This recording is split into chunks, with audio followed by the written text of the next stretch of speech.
이 시간 함께 말씀을 보겠습니다. 말씀은 빌립보서 2장 5절로 11절까지의 말씀입니다. 우리가 수요일날 계속 빌립보서를 보고 있는데요. 우리 빌립보서 2장 5절로 11절까지의 말씀입니다. 우리 한 절씩 교독하시고 11절은 합독합니다. 제가 먼저 5절 시작합니다. 너희 안에 이 마음을 품으라. 곧 그리스도 예수의 마음이니 그는 근본 하나님의 본체시나 하나님과 동등됨을 취할 것으로 여기지 아니하시고 오히려 자기를 비워 종의 형체를 가지사 사람들과 같이 되셨고 사람의 모양으로 나타나사 자기를 낮추시고 죽기까지 복종하셨으니 곧 십자가에 죽으심이라. 이러므로 하나님이 그를 지극히 높여 모든 이름 위에 뛰어난 이름을 주사 하늘에 있는 자들과 땅에 있는 자들과 땅 아래에 있는 자들로 모든 무릎을 예수의 이름에 꿇게 하시고, 함께 읽겠습니다. 모든 입으로 예수 그리스도를 주라 시인하여 하나님 아버지께 영광을 돌리게 하셨느니라. 아멘. 오늘 이 말씀을 가지고 공동체 이야기, 겸손, 이 부분을 함께 나누도록 하겠습니다. 여러분, 교회에서 우리 신앙생활 하면서 종종 이런 이야기들을 참 많이 듣습니다. 저에게 찾아오셔서 이런 이야기를 하세요. 목사님, 제가 저분을 예전부터 알고 있었습니다. 교회에서 만나기 전부터 사회에서 이미 알고 있는 분이에요. 그런데 저분과 같이 교회 신앙생활을 하면서 같은 구역에서 생활하면서 그리고 같은 사역에 함께 일을 하면서 저분에게 저런 면이 있었구나. 예전에는 몰랐는데 그걸 알게 됐다라는 거예요. 저분에게 저런 귀한 모습이 있는지 목사님, 이번에 제가 깨달았습니다. 제가 저분에 대해서 정말 제대로 알게 되었습니다. 이런 이야기들을 많이들 하시지 않습니까? 어쩌면 당연한 거예요. 왜냐하면 공동체 안에서 나타나는 관계성 때문에 이런 일들이 드러나는 것입니다. 여러분, C.S. 루이스가 4가지 사랑이라고 하는 그 책에서 우리 공동체 안에서 서로의 관계성에 대한 참 통찰력 있는 이야기를 한 부분이 있어요. 한번 여러분에게 소개할게요. 이게 어떤 시츄에이션이냐면 A, B, C라는 세 친구가 있다라고 하면서 이 이야기를 합니다. 한번 들어보세요. 친구 A가 죽었을 때 B는 친구 A만 잃어버리는 것이 아니라 친구 C를 통해서 드러난 A에 대한 부분도 잃어버리는 것이다. 마찬가지로 친구 C도 더 이상 친구 A만 못 보는 것이 아니라 친구 B 안에 녹아져 있는 A의 모습도 더 이상 볼 수 없는 것이다. 여러분, 이 말이 이해가 되지 않습니까? 어떤 친구를 통해서 그분과 교제를 하면 나의 모습이 드러나는 거예요. 이전에도 몰랐던 내 모습이 드러납니다. 그런데 그것뿐만 아니라 또 다른 분하고도 교제를 하면서 전에는 내가 알지 못했던 그런 모습들이 하나 둘씩 보이기 시작하죠. 그리고 주위에서 그럽니다. 아유, 당신에게 이런 모습이 있었군요. 또 당신에겐 이런 면모들이 있었군요. 여러분, 식구들이나 한번 주변에 있는 분들한테 물어보세요. 그런 분들이 다 있습니다. 여러분, 사람이 가까워져도 이런 부분이 있을진데요. 예수님하고 정말 친밀한 관계 속에 들어가면 어떻게 될까요, 여러분들? 사람끼리도 공동체 안에서 내가 몰랐던 그런 부분들이 드러나듯이요. 예수 그리스도를 통해서 그분과의 관계, 그분과 친해지면 반드시 우리 속에서 드러나는 것이 있다라는 것입니다. 여러분, 이게 뭐냐면 들어보셨을 거예요. 그리스도와의 연합이다라고 이야기합니다. 이게 어려운 말이 아닙니다. 무슨 내용이냐면 쉽게 말하냐면 내가 그리스도 안에 있는가, 그 위치를 확인하는 거지요. 여러분, 내 안에 그리스도로 인해 생기는 많은 변화들이 있어요. 예수 밖에 있는 것이 아니라 내가 예수 안에 있기 때문에 그분과 함께 누리는 릴레이션십이 있다라는 거예요. 그 관계로 말미암아 예수 믿기 전에는 몰랐던 예수님 때문에 우리 안에서 드러나는 귀한 일들, 경험되어지는 놀라운 일들, 그 관계성이 드러나는 것입니다. 여러분, 교회 안에서 그런 일들이 참 많이 드러나요. 여러분, 고린도후서 5장 7절을 한번 17절을 같이 읽겠습니다. 시작. 그런즉 누구든지 그리스도 안에 있으면 새로운 피조물이라. 이전 것은 지나갔으니 보라 새 것이 되었도다. 여러분, 이게 그리스도와 연합이에요. 그런즉 누구든지예요. whoever. 어떤 자든지 누구 안에 있으면요, 그리스도 안에 있다면. 그 그리스도와 연합을 통해서 어떤 일이 생기냐면 드디어 나는 뭐가 되냐면 새로운 피조물이 되는 거예요. 완전히 새 것이 되는 겁니다. 브랜드 뉴가 되는 거예요. 여러분, 그리스도 안에 있어야 이 신앙생활에 새로운 것들이 열린다는 뜻 아니겠습니까? 이전에는 몰랐던 부분들이 드러나기 시작한다는 것 아니겠습니까? 그 그리스도와 연합으로 인해서 나도 몰랐던 내 안에 유익된 것들, 근데 이것들이요 반드시 드러나게 되었습니다.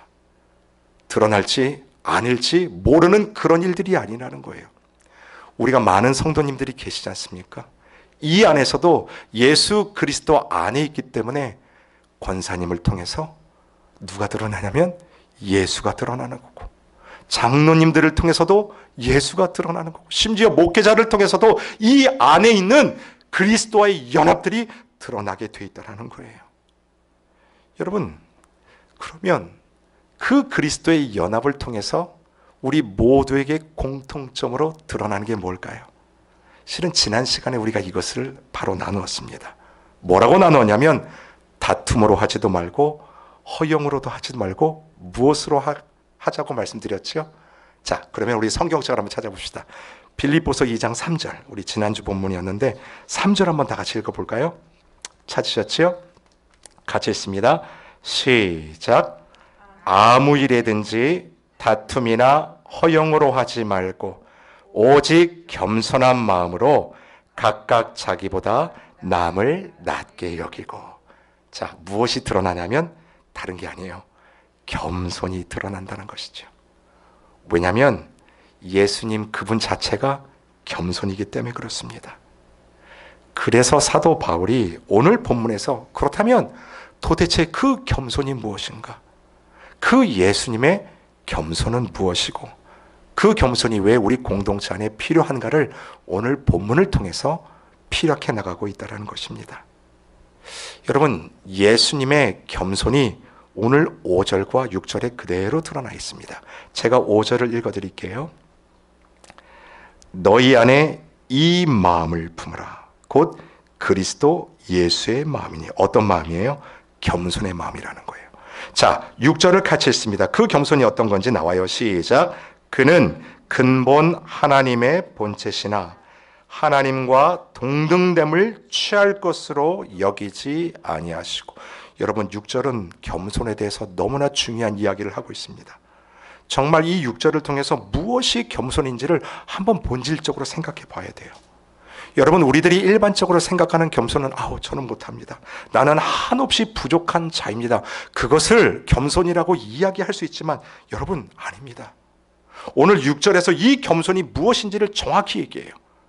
여러분, 겸손이라고 하는 것은요, 자신의 존귀함을 아는 것에서부터 시작을 합니다.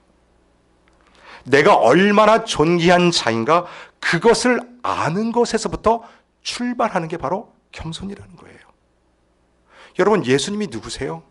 예수님은 하나님이세요. 그 예수님이 인간이 되셔서 그것이 겸손한 이유가 무엇이겠습니까? 예수님이 인간이 되셨지만 여전히 하나님이라고 하는 그 존귀성이 드러나기 때문에 그분이 겸손하다라는 거예요. 여러분, 하나님이 아닌데 그냥 인간인데 인간이 되셨다? 이거는 절대로 겸손이 아니지 않습니까? 오늘 성경이 뭐라고 말하냐면 그 예수님이 누구냐면 하나님과 동등한 본체, 즉 하나님 그 자체라는 거예요. 그럼 제가 질문을 드려볼게요. 예수님께서 그 보좌에서 내려와서 저와 여러분 같은 인간이 되시지 않았습니까? 우리가 겪을 그 어려움을 예수님이 다 겪으셨어요. 체휼하신다고 하지 않습니까? 배고픔도 겪고 피곤함도 겪고 눈물도 겪고 그 모든 어려움을 겪는 그 인간의 몸을 가지고 예수님이 이 땅 가운데 오셨습니다. 여러분, 그렇다고 해서 그분의 존재 자체가 하나님이 아니신 게 되나요? 아니죠. 우리가 믿는 바가 그거 아닙니까? 예수님이 누구예요? 인성을 가지신 완전한 인간임을 믿는과 동시에 그 예수님은 누구예요? 신성, 완전한 하나님 되신다라는 거예요. 그 존귀하신 예수님께서 그 하나님의 자리에서 인간으로 내려오신 그 자체, 그게 바로 겸손이라는 것입니다. 여러분, 이와 마찬가지로 저와 여러분이 우리가 신앙 안에서 겸손해야 된다라고 말을 할 때에 그 전제가 뭐냐면 하나님이 나를 얼마나 존귀한 자로 만드셨는가, 저와 여러분이 그분 앞에서 얼마나 존귀한 자인가예요. 여러분, 그것을 우리에게 증거로 보여주신 게 십자가 아닙니까? 저와 여러분을 사랑하시기 때문에 자기가 가진 모든 것을 주고도 더함이 없어 하나밖에 없는 독생자 예수 그리스도의 목숨값으로 저에게 주시지 않았습니까? 그리하여 우리가 구원을 받은 존재예요. 그런 존재가 바로 나라는 것, 우리가 복음을 통해서 깨닫지 않습니까? 복음이 아니면 절대로 깨달을 수 없는 우리의 정체성. 그래서 크리스찬에게 이 겸손을 요구할 수 있는 이유가 바로 여기에 있는 것입니다.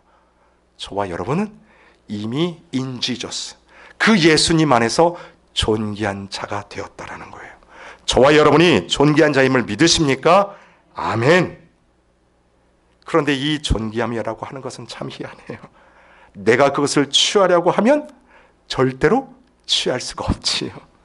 반대로 그것을 내려놓고자 할 때 얻어지는 것, 그게 바로 존귀함이에요. 이게 바로 오늘 본문이 이야기하는 겁니다. 다른 사람이 보여주는 게 아니라 육신을 입고 이 땅 가운데 오신 겸손하신 그 예수님께서 그 자체를 보여주셨어요. 예수님께서 먼저 하나님과 동등됨을 취할 것으로 여기지 않으셨다는 사실이 그것을 증명하지 않습니까? 그래서 9절부터 10절까지 뭐라고 얘기해요? 그 존귀함을 다 내려놓았더니 하나님이 그 예수의 이름을 온 만물 위에 높이 드셨어요. 모든 이름으로 그 예수 앞에 무릎을 꿇고 머리를 조아리게 만든 그 자체가 뭡니까? 바로 하나님이 만드시는 존귀함이라는 거예요. 여러분, 우리가 사람의 인정을 받고자 하고 뭔가 사람들이 나를 더 높게 평가해 주기를 원하는데 사실 그것을 내가 취하려고 할 때 취하지 못했던 경우들이 더 많지 않습니까? 성경의 대표적인 인물이 나와요. 여러분, 창세기에 보시면 아담이 나오지 않습니까? 아담이 선악과를 따먹었어요. 여러분, 왜 선악과를 따먹었을까요? 배고파서 따먹었나요? 아니에요. 사탄이 와서 속이지 않습니까? 너가 저 선악과를 따먹으면 하나님처럼 된다라는 거예요. 즉, 하나님 같이 되어진다. 하나님과 동등한 위치에 가기 위해서 먹은 것이 바로 선악과 아닙니까? 근데 결론이 어떻게 됩니까? 그 에덴 동산에서 쫓겨나지 않습니까? 그런데 이 땅 가운데 오신 두 번째 아담이 되시는 예수님이 계세요. 그분은 누구도 부인할 수 없는 하나님 본체, 그분 자체가 되십니다. 근데 예수님은요, 그 하나님과 동등됨을 취할 것으로 여기지 않으셨어요. 여러분, 그러니까 이 복음이라고 하는 것은요, 우리를 존귀하게도 만들지만 내가 그 복음을 소유하기 때문에 그 존귀함을 내려놓을 수도 있는 능력이 되기도 한다는 것입니다. 여러분, 이게 겸손이에요.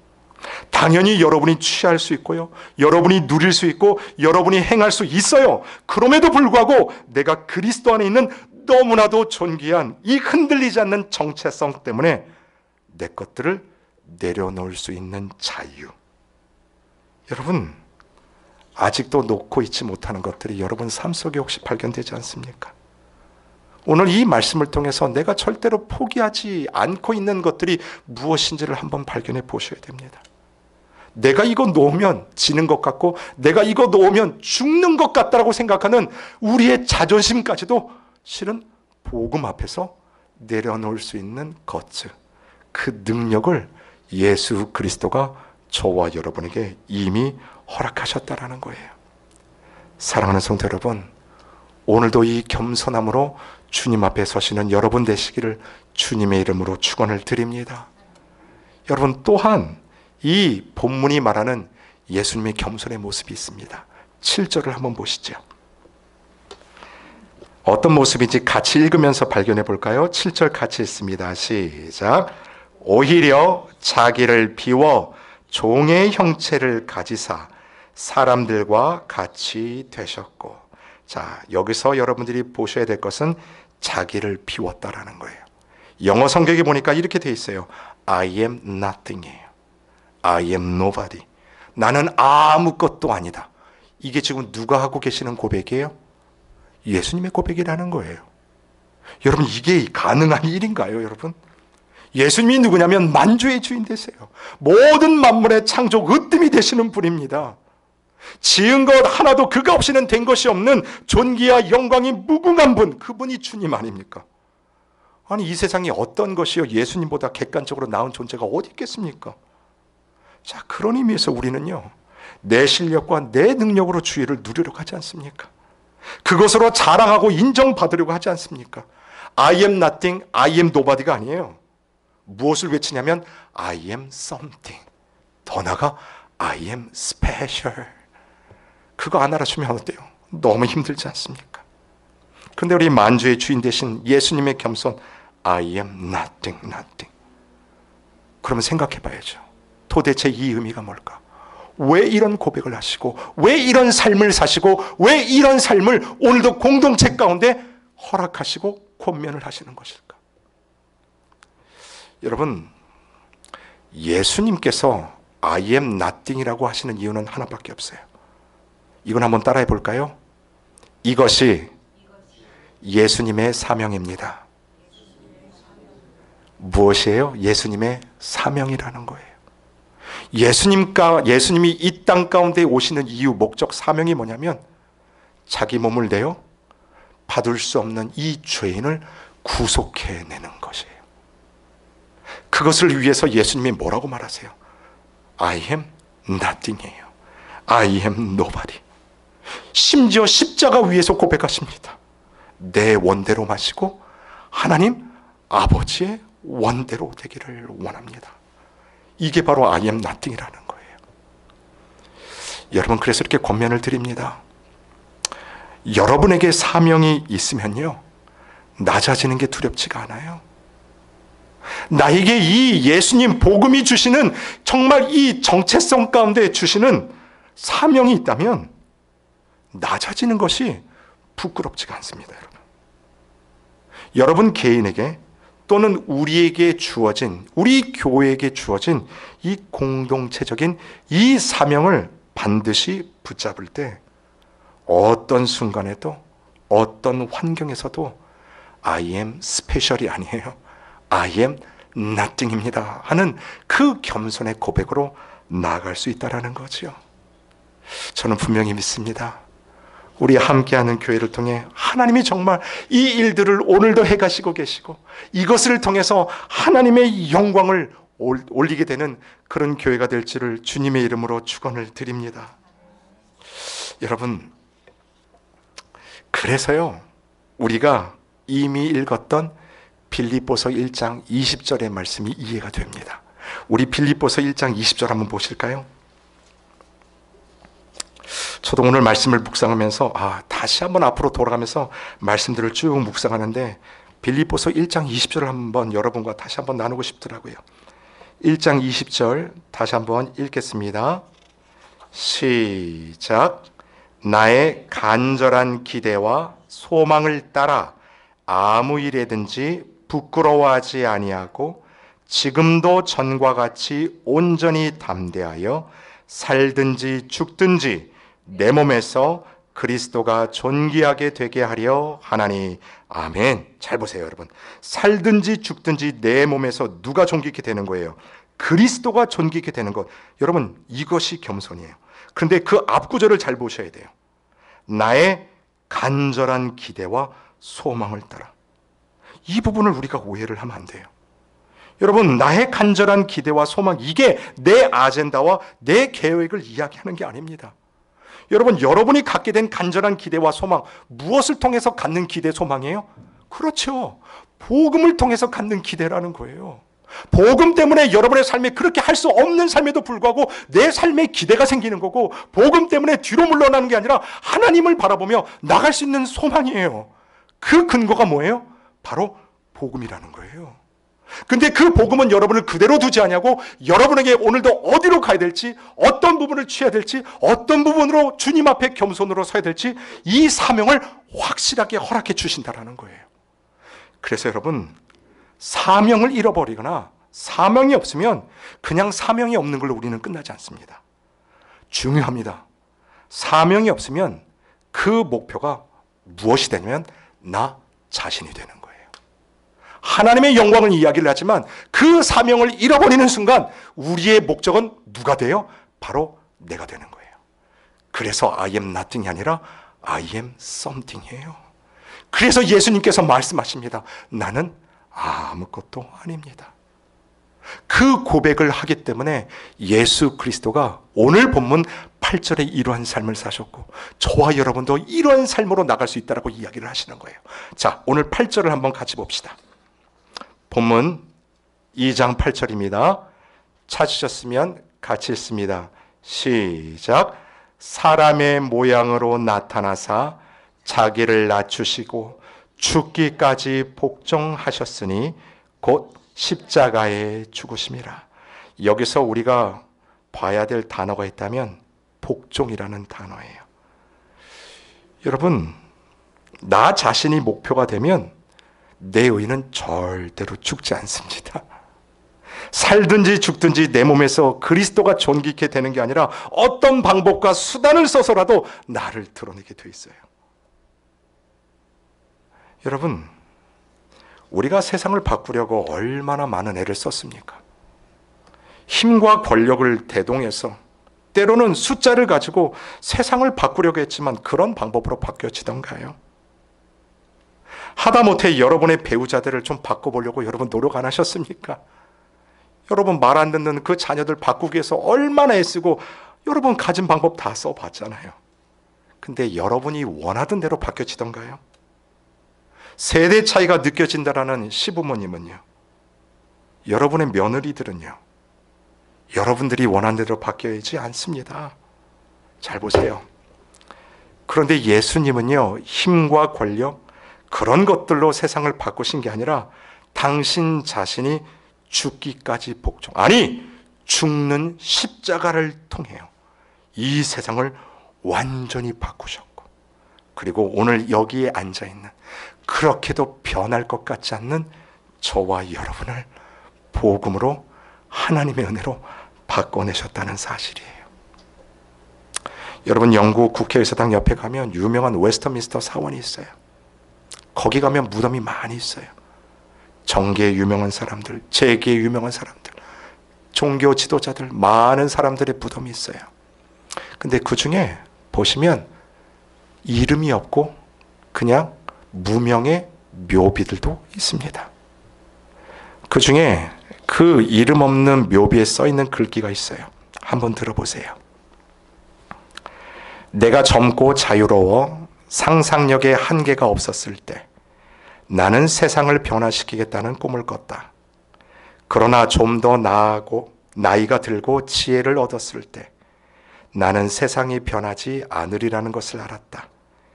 그래서 시야를 좁혀 내가 살고 있는 나라를 변화시켜야겠다라고 결심했다. 그러나 그건 역시 불가능한 일이었다. 황혼의 나이가 되었을 때 나는 마지막으로 나와 가장 가까운 내 가족을 변화시키겠다라고 결심했다. 그러나 아무것도 달라지지 않았다. 이제 죽음을 맞이하기 위해 자리에 누운 나는 문득 깨닫게 된다.